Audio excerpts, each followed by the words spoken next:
Hi, this is Larry. Thank you for stopping by to watch the video. This video is on the Predator 3500 inverter generator. It's a maintenance tip. It's basically on this one, it's how to take the covers and stuff off to get to the spark plug. So you can either clean the spark plug or you can put in a new one. It's 2 screws on this side panel. You can take them out. And then you'll see at the bottom there with a little white tag showing up that there's the door to get to the dipstick for the oil. You want to take that little door off. It's just that one little nut there that you wind out. And you don't really have to, but if you don't, you're going to find it's a little difficult to get the panel off. This gives you something to grip to make it so much easier. So for the time it takes to do that, it's so much easier. Just take that panel off, then you can pull it off. Now, right where I'm shining the light, that's where your spark plug is. And you want to take and pull the spark plug wire cap off of the plug. Be careful not to pull it apart and damage it. You pull it off, put it on the side, and find the socket that fits it. Get it all set up, and then put your ratchet on it. It winds out the same way you'd be doing if you did a motorcycle, a car plug, or anything like that. It's just a regular thread. So you want to take it out.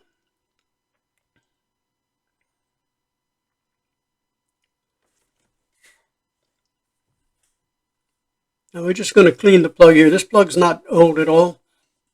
So we're just going to clean it with a wire brush.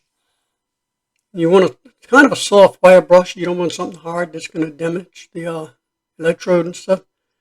Just a soft wire brush, and give it a good brushing in the threads and stuff so it makes good contact. With a soft brush, it shouldn't even change the setting on it, so you shouldn't have a problem. If it looks like it moved, then use a feeler gauge and set it where it's supposed to be. But you shouldn't have to if you brush it right with a softer wire brush.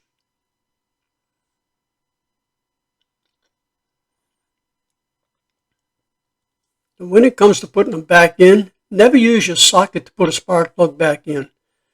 You can easily cross thread it, and with a socket and a ratchet, you're going to end up putting a little too much pressure. It's going to damage the threads, and then you're going to have a major problem. So what I use to take a cap off an old wire lead, for the spark plug cap, take that cap off the lead, put it on to the top of the spark plug, put a pencil in it or something similar that will get a good grip, and use it to start. That way, if it starts to jam, which is getting cross-threaded, it's going to slip and it's not going to damage the threads. You can just wind it back out and then start over until you get it right, and then put the socket on. Just give it a quarter of a turn, whatever it might take, just to snug it up. You don't need to over-tighten it. Then put the cap back on. Make sure you push the cap all the way down. If you don't, you could get a miss and it's going to vibrate because it's just going to be bouncing around on there. So make sure it snaps on. Then you're just going to put the cover back on. That tab, you put it under the rubber. You need to pull the rubber out a little bit to get it started. But you always put that end in first, the top end first, then push the bottom in. The same 2 screws you took out when you took it apart, you're going to put back in the top. Then you're going to put the little door back, which goes where the oil dipstick is.